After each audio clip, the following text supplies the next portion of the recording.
नमस्कार। गिरीश गुप्ता के चैनल में आपका स्वागत है। तो खबर तो आपने सुनी ली होगी, ओला इलेक्ट्रिक के खिलाफ भी इंसॉल्वेंसी प्रोसीडिंग्स की एप्लीकेशन दाखिल हो गई है। ये इंसॉल्वेंसी प्रोसीडिंग्स एनसीएलटी के नेशनल कंपनी लॉ ट्राइब्यूनल की बेंगलुरु बेंच में दाखिल हुई है। आखिर ओला इलेक्ट्रिक के खिलाफ ये इंसॉल्वेंसी प्रोसीडिंग्स या दिवालिया करार दिए जाने की कार्यवाही क्यों की गई, इसके बारे में आज हम कुछ बात करते हैं। पहली बात तो ये है कि क्या ये एक सीरियस इशू है। देखिए, कोई भी एप्लीकेशन जो किसी कंपनी को दिवालिया घोषित करने के लिए एनसीएलटी में दे दी जाए, अपने आप में एक सीरियस इशू है। तो पहले ये जानते हैं कि ये एप्लीकेशन किसने दी। तो देखिए, ये एक ऑपरेशनल क्रेडिटर ने दी है। अब ऑपरेशनल क्रेडिटर क्या होता है? ऑपरेशनल क्रेडिटर कोई वेंडर होता है, यानी कि आपने उसको, आप उस व्यक्ति ने जिसने दिवालिया घोषित करने की कार्यवाही शुरू की है, उसने आपको नगद पैसा नहीं दिया है, नगद उधार नहीं दिया है, उसने आपके लिए कोई काम किया है। तो ऐसा व्यक्ति कोई वेंडर हो सकता है। तो ये जो कंपनी है जिसने एनसीएलटी में ओला इलेक्ट्रिक को दिवालिया घोषित करने की कार्यवाही के लिए एप्लीकेशन दी है, वो उस कंपनी का नाम है रोजमेटा डिजिटल सर्विसेज। और ये कंपनी जो ओला की इलेक्ट्रिक व्हीकल्स थे उनके लिए रजिस्ट्रेशन का काम करती थी। तो वो अपने यहाँ आरटीओ नहीं होते, रीजनल ट्रांसपोर्ट ऑफिसर, उसमें दलाल होते हैं। तो छोटे शहरों में तो क्या होता है कि वो एजेंट्स होते हैं। अब ये कॉरपोरेटाइज मामला हो गया, मतलब एक कंपनी टाइप फॉर्म हो गई, जो जितनी भी गाड़ियाँ इनकी बिकती थी ओला की, उसके ओला के बिहाफ पे ग्राहकों के लिए वो ये रोजमर्टा डिजिटल सर्विसेज जो है आरटीओ में इन गाड़ियों का रजिस्ट्रेशन करा के देती थी। अब बात ये है कि ऐसी क्या सिचुएशन आ गई जिसके कारण उसने इंसॉल्वेंसी की प्रोसीडिंग्स लॉन्च कर दी एनसीएलटी बेंगलुरु में। तो देखिए, इसका एक बैकग्राउंड है। वो बैकग्राउंड ये है कि 12 मार्च को ओला इलेक्ट्रिक ने अपनी कंपनी में कुछ कटौतियां करने की, यानी खर्चे कम करने की कोशिश की। जैसा कि आप जानते हैं कि ओला इलेक्ट्रिक जब से इनका आईपीओ लॉन्च हुआ है, और कभी भी एक्चुअली ये ऑपरेशनल प्रॉफिट में नहीं रही, मतलब सेल्स से ये अपना खर्चा भी नहीं निकाल पा रही है। तो ये बार बार चीज़ों में कटौती, अपने खर्चों में कटौती करने की कोशिश करते हैं। मार्केट कैप, जो इनका मार्केट शेयर है, वो जब ओला इलेक्ट्रिक का आईपीओ आया था तब इनका करीब करीब 50 से 60% था, और वो अब घटकर दिसंबर 2024 में ये घटकर करीब करीब 25% हो गया है। वो कांड तो आपने अच्छी तरह आप वो जानते ही होंगे, जो एक कॉमेडियन साहब, जो स्टैंड अप कॉमेडियन साहब थे, उनके साथ इनका विवाद हुआ ट्विटर पे, जो इनके भावेश अग्रवाल साहब है उनका। तो उस विवाद के बाद से ही इनकी जो सेल्स है ना, वो कम होती जा रही, क्योंकि एक नेगेटिव पब्लिसिटी मिली। इसके अलावा करीब करीब 3500 करोड़ रुपए का इनके ऊपर कर्जा है, जो इन्होंने बैंकों और अदर फाइनेंशियल इंस्टीट्यूशन से इन्होंने ले रखा है। अब ऐसी स्थिति में जब आपकी सेल डाउन हो रही हो, जब आपकी नेगेटिव पब्लिसिटी हो रही हो, जब आपके ऊपर 3500 करोड़ के आसपास का कर्जा हो, उसके बाद आपके सामने ये मुसीबत और खड़ी हो जाएगी कि आपकी एक होली ओन सब्सिडरी के खिलाफ किसी ने इंसॉल्वेंसी या दिवालिया घोषित करने की कार्यवाही प्रारंभ कर दी हो, तो ये एक बड़ा सीरियस इशू है।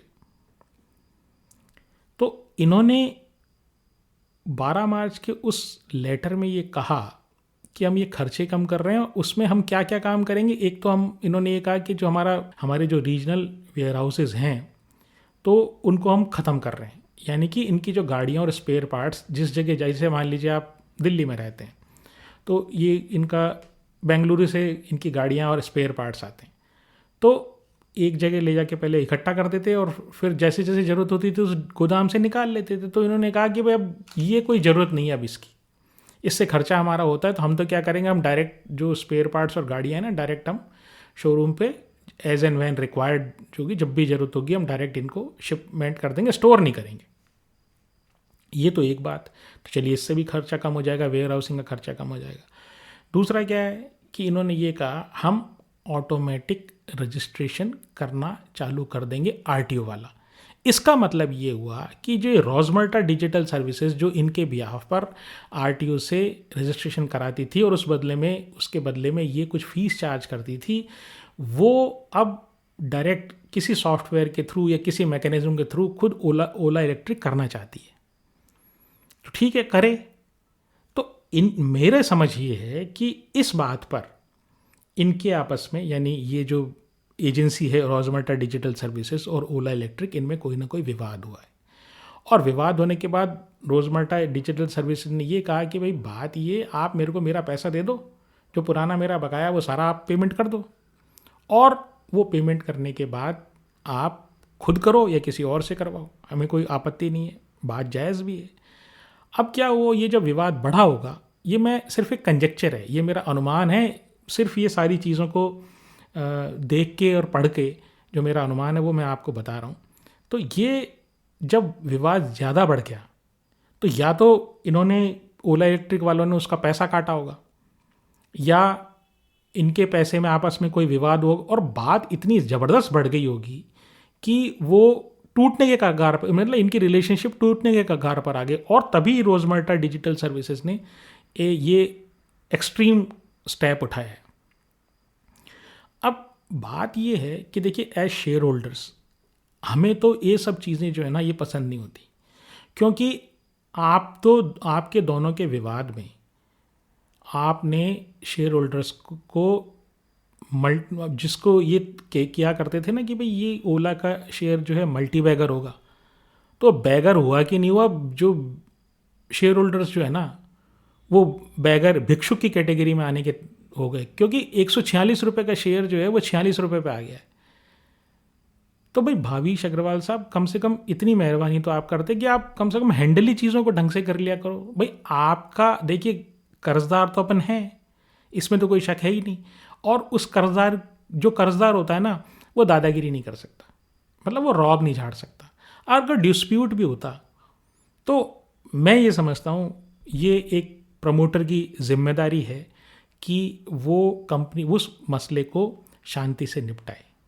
ऐसा नहीं है कि जो कंपनी में कोई भी विवाद, देखिए एक कंपनी होती है ना, झूठे सच्चे हर तरीके के विवाद होते हैं। मैं ये नहीं कह रहा हूँ कि रोजमर्टा सही है या ओला इलेक्ट्रिक सही है, लेकिन अगर रोजमर्टा का कोई पैसा है आपके ऊपर बकाया, तो आपको बैठ के शांति से उस चीज़ को रिजॉल्व करना चाहिए। ऐसा नहीं है कि ये गिरते हुए बाज़ार में, पहले ही पूरा बाज़ार गिरा हुआ और यहाँ तो ज़रा सा ही कोई बात, ज़रा छींकते ही जो है तबाही आने लग जाती है। अगर प्रमोटर छींक भी दे ना, किसी शेयर का प्रमोटर छींक दे, तो शेयर में जो है लोअर सर्किट लग जाता है।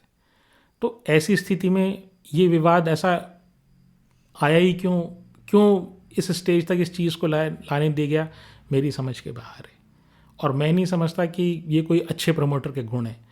तो कोई शेयर बेचने या ख़रीदने की राय मेरी नहीं है, लेकिन मैं सिर्फ आपको ये कह सकता हूँ, ऐसी कंपनियों से आप सावधान रहें जिसमें एक प्रमोटर के ऊपर डिपेंडेंस हो, एक प्रमोटर के नाम से वो कंपनी चल रही हो, और प्रमोटर छोटी छोटी चीज़ों को भी हैंडल करने में असमर्थ हो।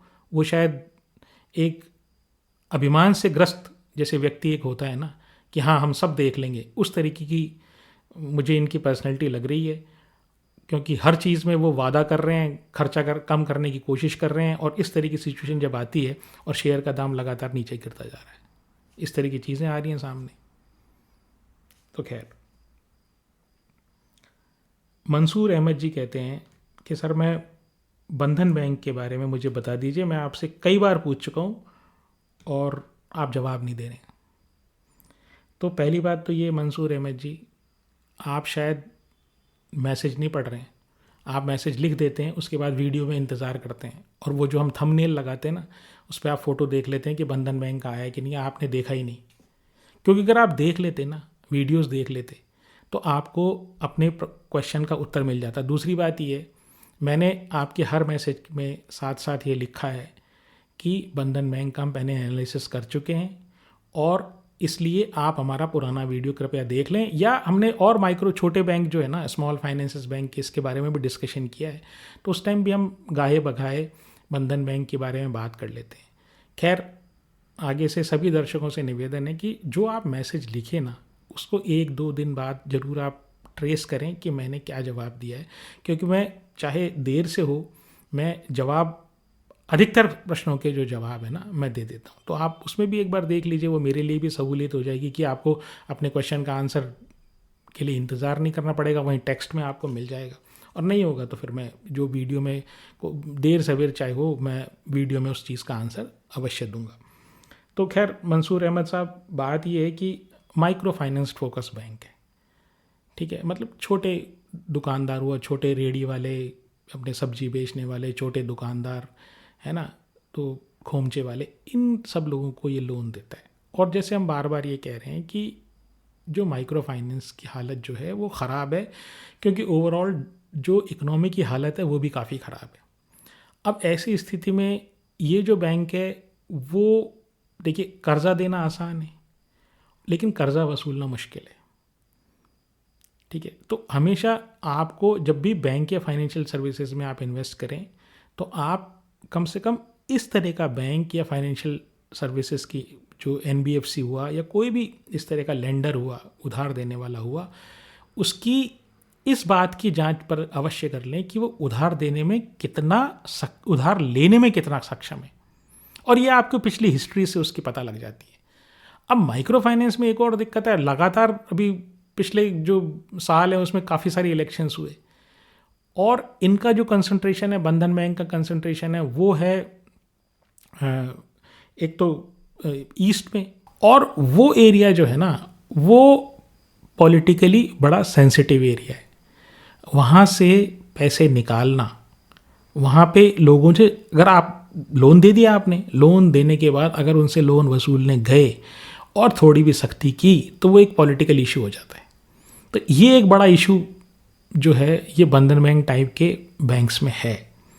तो हालांकि ये जो बैंक है ये अब कोशिश ये कर रहा है कि माइक्रो फाइनेंस से हटके ये जो नॉर्मल जैसे बैंक होते हैं ना, उस तरफ ये शिफ्ट करने की अपने आप को कोशिश कर रहा है। मतलब थोड़े माइक्रो फाइनेंस लोन से को कम करके और रिटेल लेंडिंग या थोड़ी कॉरपोरेट लेंडिंग की तरफ ये जाने की कोशिश कर रहा है, बट इसमें बहुत टाइम लगेगा।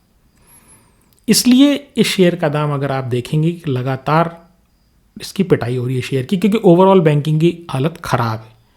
हालांकि इस शेयर की जो वैल्यूएशन है वो less than 1 price to book है, ठीक है। लेकिन अभी जो है ना ये छोटे बैंकों में जाने का कोई तुक नहीं है।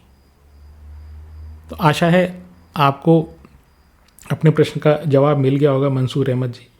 तो अब बैंकों की बात चलिए, तो एक और बैंक जो अभी खासी चर्चा में है वो है इंडसइंड बैंक, उसकी भी बात कर लेते हैं। तो खबर एक तो ये है कि निफ्टी और सेंसेक्स से शायद ये बाहर हो सकता है, और उसका कारण ये है कि समय समय पर जो NSE और BSE है वो निफ्टी और जो सेंसेक्स है उसके 50 और 30 शेयर्स का रिव्यू करती है। मतलब ये जो इंडाइसेस जो दोनों बने हुए हैं ये फ्री फ्लोट मार्केट कैपिटलाइजेशन के ऊपर बने हुए हैं। मतलब बात ये है कि बाज़ार में कितने शेयर अवेलेबल है, और अगर उन सब शेयरों को मैं अगर करंट भाव से मल्टीप्लाई कर दूं तो वो क्या भाव आता है। तो ऐसे करके हम टॉप के 30 शेयर्स ले लेते हैं और टॉप के 50 शेयर्स ले लेते हैं, ठीक है।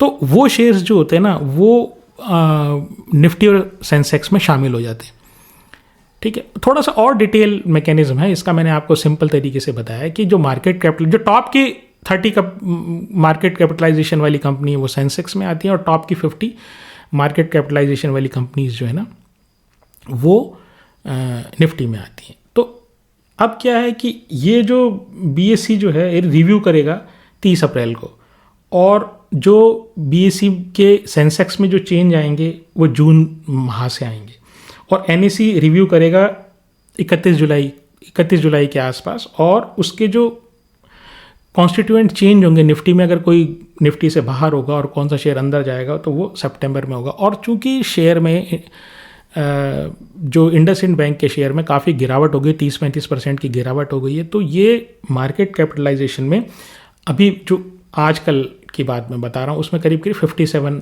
रैंक का हो गया है। तो ये 50 और 30 में, पहले 50 या पहले 30 में इसका नंबर नहीं आता है, तो इसलिए बड़ी चांसेस इस बात के हैं कि ये निफ्टी और सेंसेक्स से बाहर हो जाए तो ये एक और दोहरी मार इसके ऊपर होने वाली है।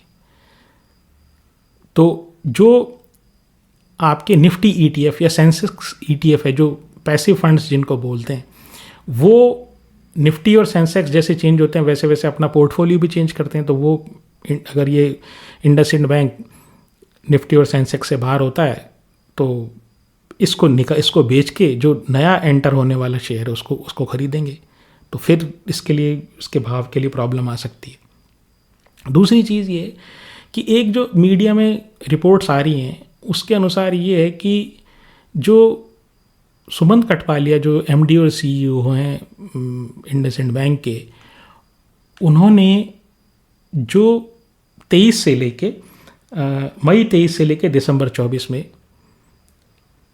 करीब करीब 10 लाख शेयर इंडसइंड बैंक के बेचे, जो करीब 1270 से 1500 के रेट के बीच में, मतलब सर्टेनली 1200 से ऊपर हैं वो, और लगातार वो शेयर्स को बेचे जा रहे हैं। और ये डेटा कोई छुपा हुआ नहीं है, ये अपने जो इनसाइडर ट्रेड्स जो आते हैं, जो एक्सचेंजेस को डेटा दिया जाता है, एक्सचेंजेस को जो डिक्लेरेशन दिया जाता है, उसमें लिखा हुआ है। तो एक चीज़ तो ये, इसी के साथ साथ जो डिप्टी सीईओ हैं, जिनको एक जो सीएफओ चले गए थे उनकी जगह जिनको सीएफओ बनाया गया था, ये डिप्टी सीईओ अरुण खुराना साहब, तो इन्होंने भी इस ड्यूरेशन में 5.4 लाख शेयर्स जो है ना वो बेच दिए थे। और जो सुमंत कठपालिया साहब थे तो उन्होंने 10 लाख शेयर बेचे, उसकी कीमत होती है करीब करीब 145 करोड़। और इन्होंने जो डिप्टी सीईओ अरुण खुराना साहब ने बेचे 5.4 लाख शेयर्स, इसकी कीमत होती है 80 करोड़। तो साहब ये इन्होंने तो अपनी ज़िंदगी बना ली। अब बैंक के शेयर होल्डर्स का क्या होगा, जो बेचारे 1500 में, 1100 में, 1200 में, 1300 में, 1000 में, 900 में, 800 में फंसे हुए हैं। अब ये सोचने वाली बात है किस तरह का कॉरपोरेट गवर्नेंस है। अब ICAI भी अब जांच करने पे आ गई है, भाई सारी एजेंसीज अब जांच करने पे आ गई है, तो बैंक के शेयर होल्डर का क्या होगा? ये भी जांच होनी चाहिए कि आखिर किस किस को इस बात की खबर थी, क्योंकि FII लगातार बेच रहे थे और DII लगातार इंडसइंड बैंक को खरीद रहे थे। तो क्या FII को खबर थी क्या इस बात की? उस ड्यूरेशन की बात बता रहा हूँ मैं, मई 23 से, ये जो सितंबर में जब इनकी बिकवाली हुई तब की बात नहीं बता रहा हूँ, सब जब सितंबर 2024 से जो ओवरऑल मार्केट में गिरावट आई है उसकी बात नहीं कर रहा हूँ। मतलब इस ड्यूरेशन में मई 23 से जो दिसंबर 24 तक लगातार FII बेच रहे थे इंडसइंड बैंक का शेयर और DII खरीद रहे थे। अब ये भी एक जांच का विषय है। अब ये जांच होगी नहीं होगी, पता होगा कि नहीं होगा, ये दूसरी बात है। खैर, भास्कर साहब पूछते हैं बाजार स्टाइल रिटेल के बारे में, डी के भास्कर साहब। तो देखिए सितंबर 2024 में इसका IPO आया था और ये करते क्या हैं, ये बेसिकली एक वो है डिपार्टमेंटल स्टोर है। तो बाजार स्टाइल रिटेल, तो ये क्या बेचते हैं, ये रेडीमेड गारमेंट्स, फुटवेयर, जूते चप्पल, खिलौने, है ना, home furnishing, house hold items, इस तरह की चीज़ें ये बेचते हैं। 160 से ज़्यादा इनका डिपार्टमेंटल स्टोर है और इनका जो कंसंट्रेशन है ना वो ईस्ट, नॉर्थ ईस्ट और साउथ ईस्ट इंडिया में है। इसका PE 68 का है, मार्केट कैप 1700 करोड़ का है, ROE मात्र 11% है और सिर्फ 2 क्वार्टर के रिजल्ट हमारे पास अवेलेबल है। भास्कर साहब कहते हैं कि इनकी बाइंग प्राइस 386 है और जो IPO की जो प्राइस थी ना वो 389 है। तो भास्कर साहब, इतनी गिरावट होने के बावजूद भी इसका PE जब 68 का है तो आपने ये 386 में क्यों लिया? तो ये सारी चीज़ें सर लेने के बाद नहीं सोची जाती हैं, ये लेने से पहले सोची जाती हैं। इसलिए वैल्यूएशन इंपॉर्टेंट है, इसलिए बिजनेस मॉडल इंपॉर्टेंट है। मैं कहता हूँ वैल्यूएशन से भी ज़्यादा जो है ना बिजनेस मॉडल इंपॉर्टेंट है, क्योंकि वैल्यूएशन जो है ना वो पास्ट के हिसाब से होता है। आपके जो खाते बही बन गए ना उसके हिसाब से वैल्यूएशन हो रहा है, और जो बिजनेस मॉडल है ना वो आपको ये आइडिया देता है, आपको एक सेंस देता है, आपके अंदर से आपको एक ये चीज़ की भनक देता है कि आखिर इस चीज़ का भाव क्या हो सकता है, कैसे करेगा ये काम। तो भविष्य में झांकने की आपको एक प्लेटफॉर्म देता है। तो ये बहुत ज़्यादा मुझे इसमें कोई पोटेंशियल बहुत ज़्यादा नज़र नहीं आ रहा, क्योंकि हर कैपिटल इंटेंसिव बिजनेस होता है, बहुत सारी इन्वेंट्री आपको रखनी पड़ती है, और इन्वेंट्री के बाद भी कंपटीशन मार्केट में इतना है कि कोई भी चीज़ जो है ना, मतलब हर कॉर्पोरेट जो है ना इस डिपार्टमेंटल स्टोर और ये किराने वाले बिजनेस में घुसा हुआ है, छोटा बड़ा दुकानदार, हर एक और ग्राहक की कोई लॉयल्टी नहीं है। तो इस तरह के बिजनेस को 68 का पी कोई जस्टिफाइड नहीं है सर।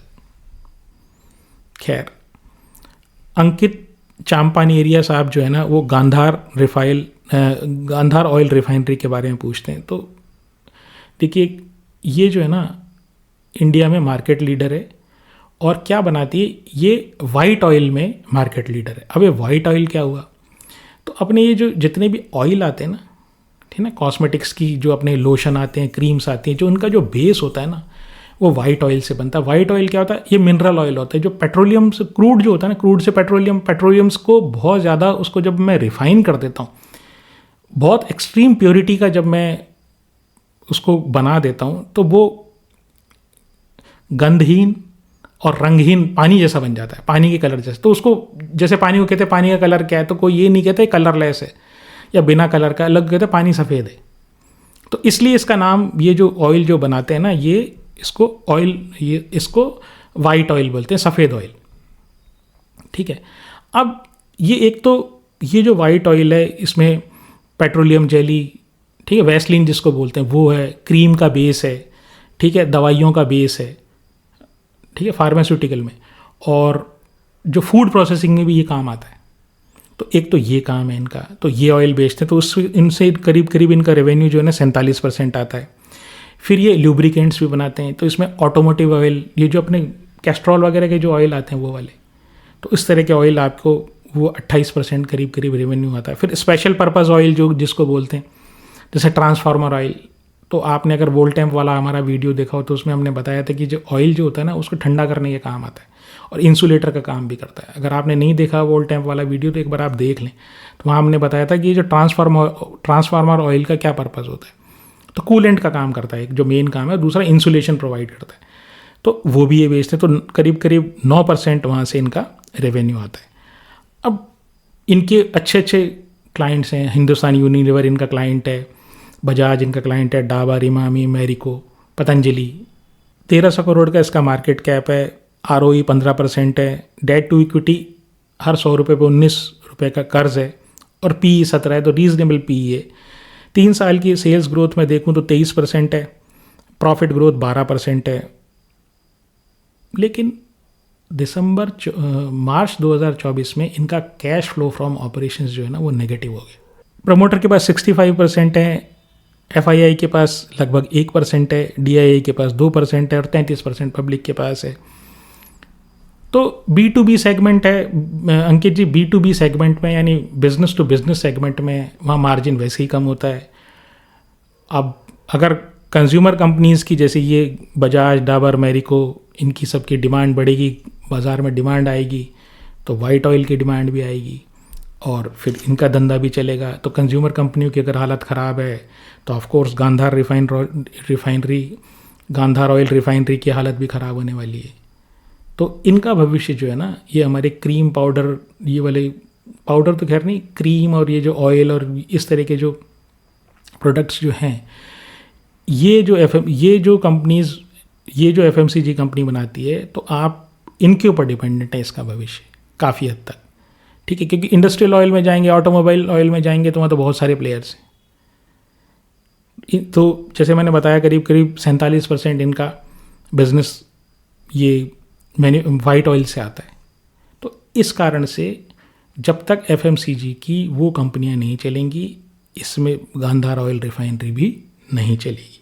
निखिल निकी जी, माइंड अमन और आशीष शर्मा जी, ये तीनों जो हमारे दर्शक हैं, ये एक ही क्वेश्चन पूछते हैं। मतलब जो इन्होंने क्वेश्चन पूछा अलग अलग तरीके से पूछा है, लेकिन इनका पूछने का एक ही, उसका आशय एक ही है। वो ये पूछते हैं कि अब इतनी गिरावट के बाद अब कौन सा सेक्टर मेरी नज़रों में ऐसा है जो अब चलने की जिसको संभावना है। तो देखिए, पहली चीज़ मैं डिस्क्लेमर ये दे दूं कि ये मेरा खुद का विचार है, आवश्यक नहीं है वो सेक्टर चले या ना चले, ठीक है ना। मेरा असेसमेंट है, आई मे बी रॉन्ग, ठीक है। आप कोई भी बात करें या कोई भी निर्णय लें तो उसमें अपनी ड्यू डिलिजेंस अवश्य करें। इसके अलावा जितने शेयरों की मैंने बात की है उन शेयरों में मेरी कोई खरीद या फरोख्त की आपको राय नहीं है। आप मेरे से इन्फ्लुएंस ना हो, क्योंकि अगर आप मेरे से इन्फ्लुएंस होते हैं तो आपको बाज़ार में नुकसान हो सकता है। तीसरी बात, अगर आपको मेरा यह प्रयास पसंद आया हो तो आप चैनल को सब्सक्राइब करें, वीडियो को लाइक करें और शेयर करें। और किसी कंपनी के बारे में कुछ जानना चाहते हैं तो कमेंट सेक्शन में मुझे लिखें। अगर आपको वीडियो में कुछ भी समझ में नहीं आया हो, थोड़ी भी ऐसी चीज़ लगती है, तो आप शर्मिंदा ना हो, परेशान ना हो, आप बेहिचक लिख दें। आप छोटी से छोटी चीज़ लिखेंगे ना तो मैं आपको या तो कमेंट सेक्शन में वहीं जवाब दे दूंगा या वीडियो में बता दूंगा, ठीक है। सीखने में कोई हार्म नहीं है, मैं आपसे सीखता हूँ, आप मुझसे सीखिए। खैर, तो ये मेरी नज़रों में, वैसे मेरा जो स्टाइल है इन्वेस्टिंग का, वो दो तरह की बेसिकली स्टाइल होती है। कोई इन्वेस्टिंग, जब हम इन्वेस्टिंग करते हैं तो एक होती है टॉप टू बॉटम, एक होती है बॉटम टू टॉप। तो टॉप टू बॉटम का मतलब ये है कि पहले हम इकोनॉमी का हालचाल देखते हैं कि इकोनॉमी कैसे चल रही है, उसके बाद उस तरह की इकोनॉमी में कौन सा सेक्टर अच्छा चल रहा है, और तीसरा जो लेवल एनालिसिस का होता है ना। अब मैंने इकोनॉमी देख लिया और मैंने सेक्टर देख लिया, अब मेरे पास जो बचता है ना वो बताओ उस सेक्टर में कौन सा स्टॉक अच्छा परफॉर्म कर रहा है। तो एक अप्रोच तो ये। दूसरी अप्रोच ये होती है कि मैं जो है ना, मैं नीचे से शुरू करता हूँ कि मैं कंपनी की परफॉर्मेंस देखता हूँ पहले, और फिर ये देखता हूँ कि किस सेक्टर में है, और फिर ये देखता हूँ कि सेक्टर जो है वो इस तरह की इकोनॉमी में परफॉर्म करेगा या नहीं करेगा। तो मेरी जो अप्रोच है वो दूसरी वाली अप्रोच है। मैं कंपनी पे पहले फोकस करता हूँ। कोई भी एक कंपनी अगर अच्छा परफॉर्म कर रही हो तो कई बार वो इंडिकेशन इस बात का देती है कि ये सेक्टर अच्छा करने वाला है। मैं ये मानता हूँ कि बैंकिंग और फाइनेंशियल सर्विसेज अच्छा करना चाहिए। इसका कारण क्या है कि एक चीज़ तो ये है कि भारत जो है ना, वो उसमें क्रेडिट की नीड बहुत ज़्यादा है, और ये क्रेडिट की नीड बहुत ज़्यादा होने के कारण अभी भी बहुत सारे जो लोग हैं ना वो अंडर बैंक्ड हैं, यानी उनके पास बैंकिंग लोन की रिक्वायरमेंट बहुत है। हर आदमी जो है ना वो किसी न किसी चीज़ के लिए, चाहे वो अपने व्यापार के लिए हो, चाहे किसी पर्सनल नीड्स के लिए हो, चाहे शादी ब्याह के लिए हो, या कोई मकान खरीदने के लिए हो, चाहे और किसी पर्पज़ के लिए हो, उसको लोन चाहिए। तो लोन का जो डिमांड है ना वो कम नहीं हो रही है। दूसरी बात, तरह तरह के फाइनेंशियल प्रोडक्ट्स आ रहे हैं बाज़ार में, ठीक है। तो वो सारे, ये बैंकिंग जो है ना वो सारी सर्विसेज दे सकती हैं। तो इसलिए मैं ये समझता हूँ कि बैंकिंग का फ्यूचर उज्ज्वल है। दूसरी बात, बैंकिंग सेक्टर ये पूरे बुल मार्केट में जो है ना बहुत कोई खास नहीं चला है, तो रीजनेबल वैल्यूएशन हो गए। तीसरी बात ये कि ये जो है ना इसकी तरफ कोई ध्यान ही नहीं दे रहा है। हर आदमी पहले जिसको भी देखो ना वो बैंक और बैंक निफ्टी में काम करता था, अब बैंकिंग की तरफ किसी का ध्यान नहीं है। तो जो सेक्टर नेग्लेक्ट होता है जनरली, वो जनरली आगे चलता है। अब मैं ये नहीं कह रहा हूँ वो कल चलेगा या 6 महीने बाद चलेगा। दूसरी बात ये, मेरा इरादा ये था, मेरा विचार ये था रादर, कि जब इंटरेस्ट रेट जैसे ही कट होंगे वैसे ही बैंकिंग सेक्टर के दिन सुधरेंगे। लेकिन ये इंडसइंड बैंक वाली प्रॉब्लम आ गई। तो इंडसइंड बैंक की प्रॉब्लम जो है ना ये सारे बैंकों को अफेक्ट करेगी, क्योंकि अब आरबीआई जो है ना वो सारे बैंकों को चेक करेगी, और आरबीआई एक्स्ट्रा कॉशियस हो चुका है इस घटना के बाद। इससे क्या फ़ायदा है या नुकसान है? देखिए, शॉर्ट टर्म में तो इससे नुकसान है क्योंकि बैंकिंग चलेगा नहीं, लेकिन लॉन्ग टर्म में ये कि आरबीआई एक ही एंगल नहीं पकड़ेगा।